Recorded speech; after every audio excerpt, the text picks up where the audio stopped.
Hello friend, नमस्कार। GK GS video में सभी का स्वागत है। आप सभी कैसे हैं? आज हम करंट अफेयर का हाफ ईयरली लाए हैं फेज़ 1 2023 का। ठीक, मतलब इसमें हम आपको जो लास्ट 6 महीने करंट अफेयर है उससे विस्तृत जो चीज़ें हैं वो सारी चीज़ें हम आपको इसमें बताएंगे जो आपके एग्जाम के लिए काफ़ी ज़्यादा महत्वपूर्ण है। आर ओ यूपीपी अदर हर एग्जाम के लिए। ठीक, जिसमें नेशनल और इंटरनेशनल न्यूज़ भी रहेंगी, इन्वायरमेंट भी रहेगा, जो चीज़ें कवर अप होने वाली हूँ सारी चीज़ कवर अप कराएंगे फेज़ 1 में। फेज़ 2 जो है अगला फेज़ आएगा, सेकंड फेज़ आएगा, उसमें और क्वेश्चंस रहेंगे। ठीक, तो शुरू करते हैं। उल्लास ऐप भारत में वयस्कों के बीच शिक्षा और साक्षरता को आगे बढ़ाने की दिशा में एक साहसिक कदम में उल्लास ऐप को अखिल भारत शिक्षा समागम के मौके पर लॉन्च किया गया। केंद्रीय मंत्री श्री धर्मेंद्र प्रधान के नेतृत्व में अभूतपूर्व पहल है। सेकंड क्वेश्चन है, मंगल ग्रह का पता लगाने की खोज। ये एक महत्वाकांक्षी और सहयोगात्मक प्रयास रहा है जिसमें दुनिया भर की अंतरिक्ष एजेंसी शामिल हुई। नासा और यूरोपीय अंतरिक्ष एजेंसी को के संयुक्त मंगल नमूना वापसी अभियान के हिस्से के रूप में ऑयल ऑफ रम को रॉक सैंपलिंग के लिए एकमात्र यूके साइट के रूप में चुना गया। United kingdom. यह चयन लाल ग्रह और उसके भूवैज्ञानिक इतिहास में समझने का मानव जाति का प्रयास में एक महत्वपूर्ण मील का पत्थर है। रम से चट्टानों का संग्रह मंगल के अतीत और इसकी पर्यावरण स्थितियों के बारे में अमूल्य सुराग रखता है। नोट,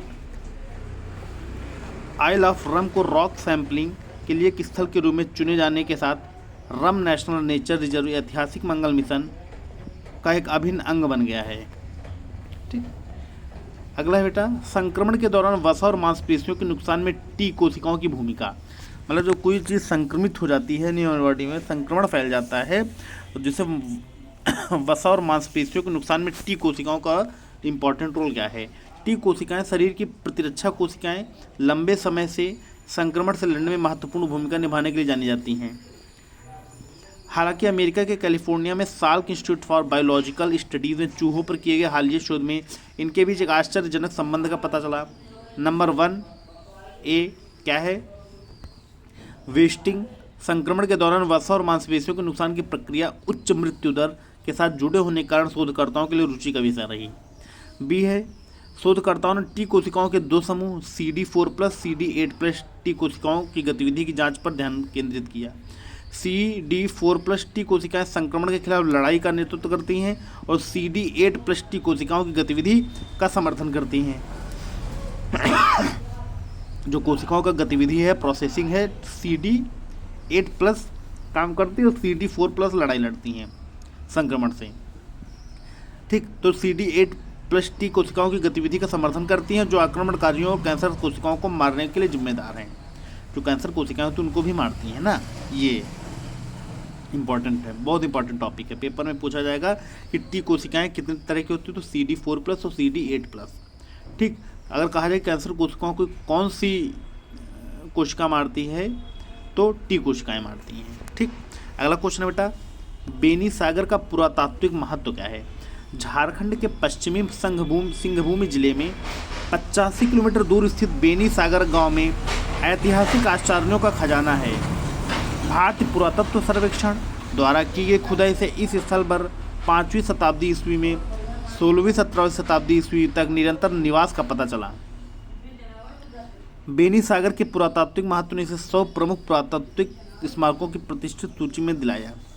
नोट, रहस्यमय पत्थर की शील एक भाषाई पहेली है, एक पत्थर मिला हुआ है।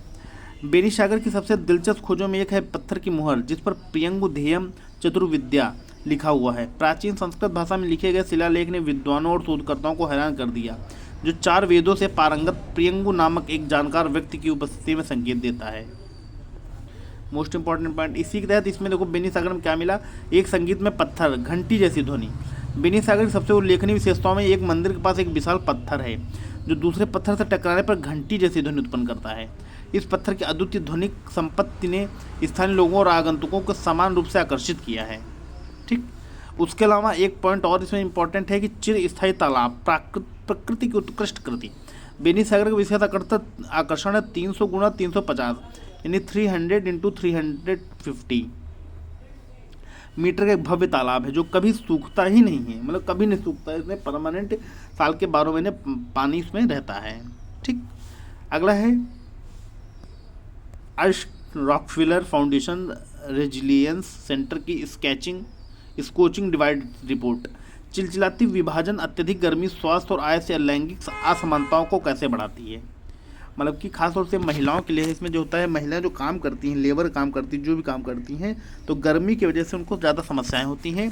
इसमें ये बताया गया है। रिपोर्ट हाल ही में अशर रॉकफेलर फाउंडेशन ने एक सेंटर के माध्यम से जारी की गई रिपोर्ट है। बताया गया विभिन्न देशों में अत्यधिक तापमान से उत्पन्न संभावित खतरों पर प्रकाश डालता है। यह गंभीर चेतावनी है जीवन जिस पे दांव पे लगा हुआ है। स्कोरिंग डिवाइड रिपोर्ट की कड़ी चेतावनी देती है, जिसमें अनुमान लगाया गया कि अगर भारत, नाइजीरिया और संयुक्त अमेरिका में अत्यधिक तापमान को नियंत्रित नहीं किया गया तो 2050 तक सालाना लगभग 2,04,000 महिलाओं की जान जा सकती है। तो गर्मी में इससे क्या है, महिलाओं को जो टाइम ड्यूरेशन होते थे 8 से 5 काम होता है, तो महिलाओं को 8 से 3 नहीं घंटे 2 घंटे पहले छोड़ देना चाहिए।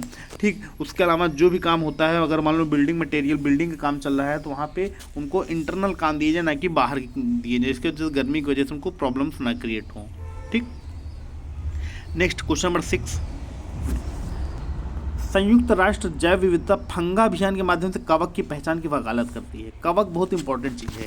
संयुक्त राष्ट्र जैव विविधता ने एक अभियान शुरू किया जिसमें वैश्विक समुदाय से कवक के महत्व पर जोर देने के लिए वनस्पतियों और जीवों के साथ कवक शब्द का शामिल करने का आग्रह किया। पारिस्थितिकी तंत्र में कवक की आवश्यक भूमिका को पहचानते हुए संयुक्त राष्ट्र का लक्ष्य संरक्षण प्रयासों में पौधों और जानवरों के समान कवक के महत्व को बढ़ाना है।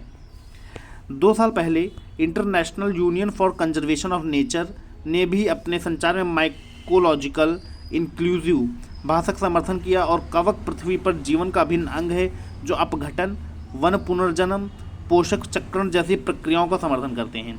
कवक को रोजमर्रा के प्रवचन और शैक्षिक सामग्रियों में एकीकृत करके संयुक्त राष्ट्र जैव विविधता का उद्देश्य जीवन के वैश्विक वेब में कवक के बारे में जागरूकता और सुरक्षा को बढ़ावा देना है। ठीक, इम्पोर्टेंट, मतलब कवक का काम क्या है बेटा, ये देखो इंपॉर्टेंट चीज लिखी गई है।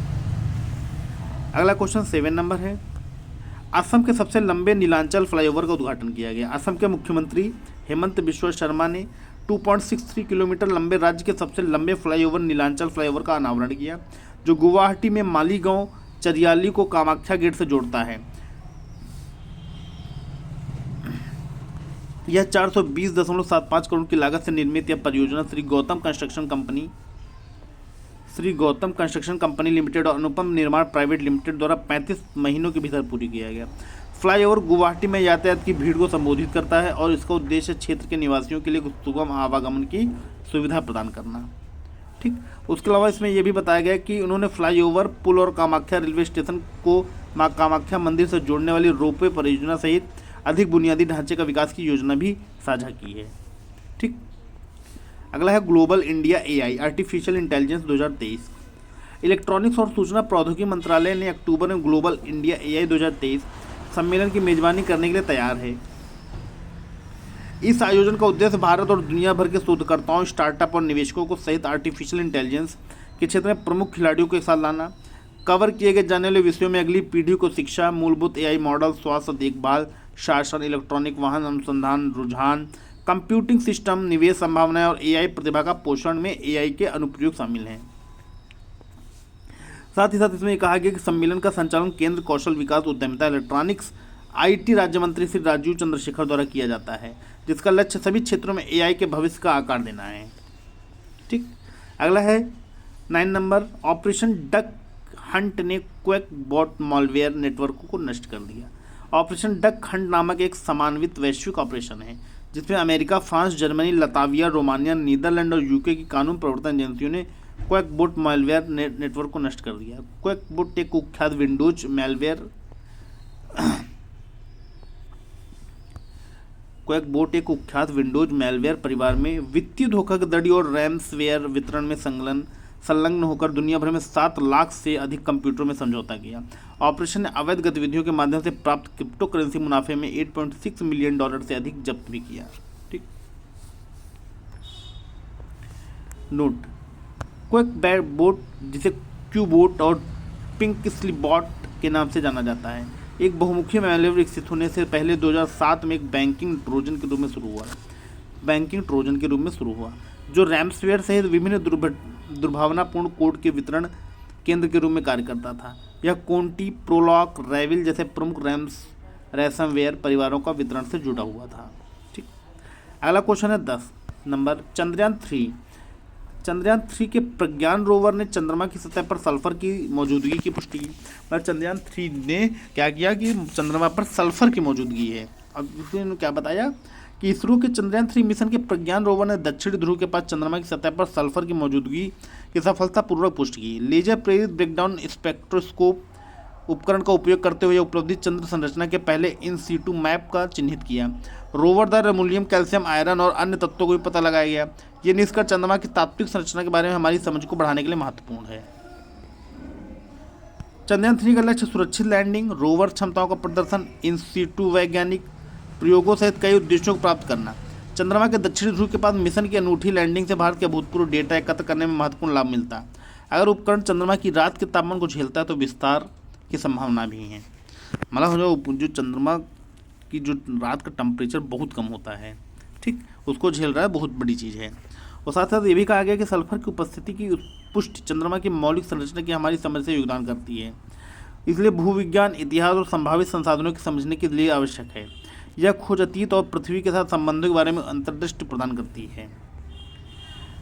इसके अलावा चंद्रमा पर क्या क्या है, सल्फर तो पाया ही जाता है, साथ ही साथ LIBS उपकरण, एल्यूमिनियम, कैल्शियम, लोहा, iron, chromium, titanium, manganese, silicon और ऑक्सीजन जैसे तत्वों का भी पता लगाया गया है। ठीक, next question number 11, supreme court ने तमिलनाडु के मंदिरों में अर्चक नियुक्ति पर यथास्थिति बरकरार रखी। अर्चक मतलब क्या होता है, जो पूजा अर्चना करने वाला संत होता है, ठीक, पुजारी होते हैं। तो जो यथास्थिति बरकरार की जैसे था वैसे ही रहेगा। भारत ने सर्वोच्च न्यायालय हाल ही में आगामिक परंपरा द्वारा शासित तमिलनाडु के मंदिरों में अर्चकों, पुजारियों की नियुक्ति के संबंध में यथास्थिति बनाए रखने का आदेश दिया और यह निर्णय अर्चकों के संघ श्रीरंगम कोइल मिरास कैंकर्य परागल मट्टम अथनाई सरंथा कोइलाग्लिन मिर्शकैन कार्य परागलनी नलसंगम द्वारा दायर एक रिट याचिका के जवाब में आया। बहुत बड़ा संघ है ये, इतना बड़ा नाम ही इसका है। ठीक है, जस्टिस AS बोपन्ना की पीठ ने रिट याचिका पर नोटिस जारी किया, कहा कि इस बीच अगले आदेश तक आगामी मंदिरों में आर्चक से संबंधित यथास्थिति उसी तरह जारी रहेगी, कोई इसमें चेंज नहीं किया जाएगा। प्रशिक्षण और परंपरा, अर्चक आमतौर पर कम उम्र में, आमतौर पर 5 से 7 साल के बीच अपने गुरु या आचार्य, अक्सर अपने पिता से दीक्षा संस्कार प्राप्त करता। इसके बाद उन्हें कम से कम 3 वर्षों तक गहन वैदिक शिक्षा से गुजरना पड़ता। इसके बाद उन्हें अर्चक की भूमिका संभालने से पहले अतिरिक्त 3 से 5 साल तक पूजा और होम करने के लिए तैयार किया जाता है। होम मतलब हवन। ठीक, अगला क्वेश्चन है 12 नंबर, 5G इकोसिस्टम के माध्यम से डिजिटल परिवर्तन पर ट्राई परामर्श पत्र। ये 5G जो है इसे इकोसिस्टम को क्या वो हो रहा है, इसलिए भारत सरकार ने इस पर परामर्श पत्र जारी किया। भारतीय दूरसंचार नियामक प्राधिकरण ट्राई ने हाल ही में 5G इकोसिस्टम माध्यम से डिजिटल परिवर्तन शीर्षक में परामर्श पत्र जारी किया। इस पेपर का उद्देश्य नीतिगत चुनौतियों का समाधान करना और नई प्रौद्योगिकी को त्वरित रूप से अपनाने और कुशल उपयोग के लिए प्रभावी नीति ढांचा स्थापित करना है, जो अंततः 5G पारिस्थितिकी तंत्र द्वारा संचालित भारत में समग्र और टिकाऊ विकास को बढ़ावा देगा। मतलब 5G को हम डेवलप करें और साथ ही साथ जो हमारी इंडस्ट्रीज़ हैं और जो हमारे पॉलिसीज़ हैं एक ढांचागत स्थापित हो, मतलब प्रोसेसिंग अच्छा हो, लेकिन इससे पारिस्थितिकी तंत्र द्वारा उस पर पारिस्थितिकी तंत्र पे, इकोसिस्टम पे क्या इफेक्ट पड़ रहा है या इस पर क्या लॉस हो रहा है, प्रॉफिट हो रहा है, इन सब चीज़ों को ध्यान रखते हुए उन्होंने एक परामर्श पत्र जारी किया। संचार मंत्रालय ने भारत में तेजी से हो रहे डिजिटल परिवर्तन पर जोर दिया, जिससे इसकी अर्थव्यवस्था और समाज दोनों को नया आकार मिल रहा है।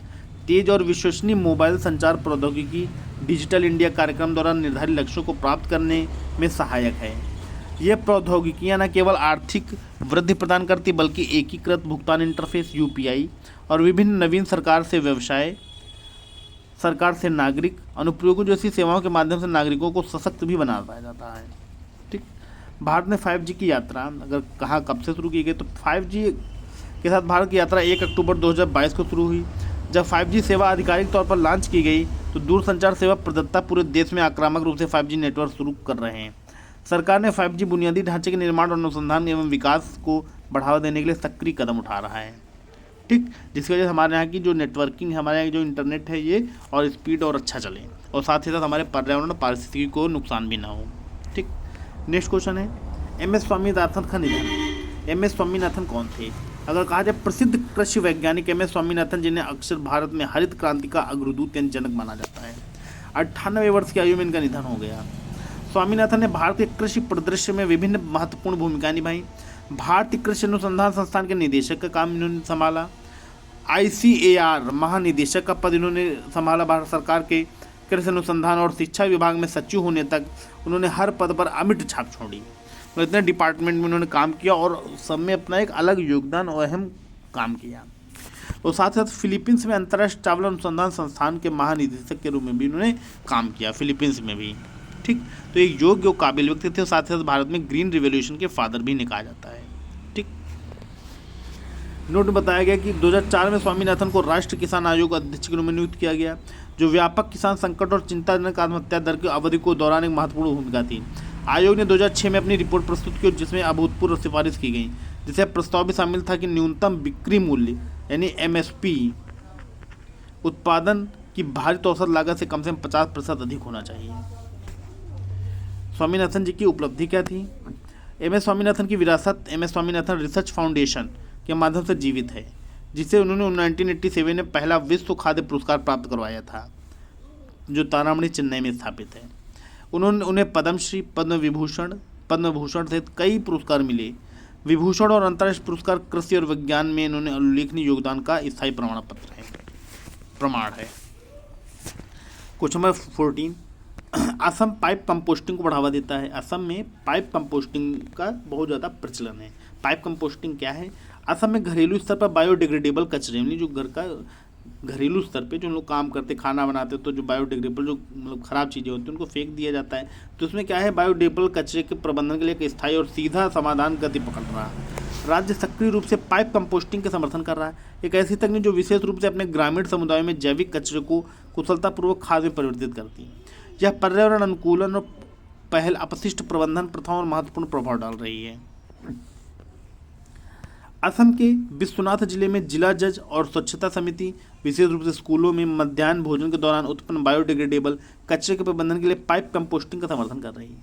पाइप कंपोस्टिंग क्या है, क्या स्टेप है, समझो।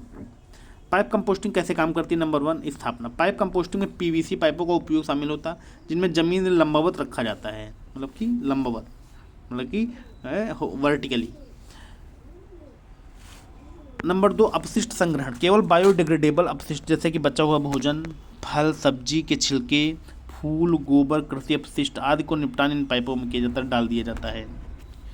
नंबर 3, अपघटन का तेज करना। सड़ने वाले जीवों के विकास में तेजी लाने के लिए हर 2 सप्ताह में पानी के साथ गाय के गोबर और सूखी पत्तियों का मिश्रण पाइप में डाला जाता है। मतलब पाइप में तब डाल दिया, उसके बाद हर 2 सप्ताह में पानी डालो, गाय का गोबर डाल दो उसमें और सूखी पत्तियाँ डाल दो।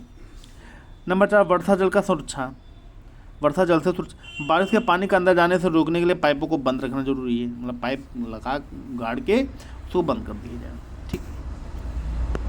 नंबर 5, खाद की कटाई। लगभग 2 महीने के बाद कंपोस्ट खाद फसल के लिए तैयार हो जाती है। यह पाइप को उठाकर हासिल किया जाता है, मतलब पाइप को आप क्या करेंगे, उठा देंगे तो ये पूरा जो है भरभरा के नीचे गिर जाएगा। ठीक, ये खाद ऐसे तैयार हो जाती है। अगला question number 15, Google play billing system को चुनौती देने के लिए भारतीय स्टार्टअप एकजुट हुए। 40 भारतीय स्टार्टअप कंपनियां गूगल और उसके गूगल प्ले बिलिंग सिस्टम को चुनौती देने के उद्देश्य का टास्क फोर्स स्थापित करने के लिए एकजुट हुई। यह पहल इंटरनेट और मोबाइल एसोसिएशन ऑफ इंडिया के बैनर तले समन्वित है। ये है क्या कि गूगल के GPBS के अनिवार्य कर दिया और इन ऐप खरीदारी के भुगतान गेटवे के माध्यम से होनी चाहिए। साथ ही ऐसे लेन देन पर 30% कमीशन लगाया जाना चाहिए। हालांकि भारतीय प्रतिस्पर्धा आयोग के फैसले के कारण गूगल को भारत में GPBS का उपयोग करता पसंद बिलिंग प्रणाली से बदलना पड़ा। आगामी NCLAT सुनवाई क्या हुई? इसमें संबंधित विकास में राष्ट्रीय कंपनी कानून अपील न्यायाधिकरण ने CCI द्वारा 936.44 करोड़ रुपए के जुर्माने के खिलाफ गूगल की अपील पर 28 नवंबर को सुनवाई निर्धारित की गई। यह जुर्माना गूगल पर प्ले के संबंध में अपनी प्रमुख बाजार स्थिति को कथित रूप से दुरुपयोग करने के लिए लगाया गया है। ठीक, तो ये जो रिपोर्ट थी आगामी NCLT की सुनवाई थी। ठीक, तो ये टॉप 15 क्वेश्चन थे। वीडियो आपको लोगों को बेटा जैसी लगी हो दोस्तों, वीडियो को लाइक कमेंट और शेयर जरूर करें। तो हमारे चैनल GK GS वीडियो को सब्सक्राइब करें। इसका फेज 2 जो है कल हम आपको प्रोवाइड करेंगे। ओके फ्रेंड, थैंक यू, धन्यवाद, नमस्कार।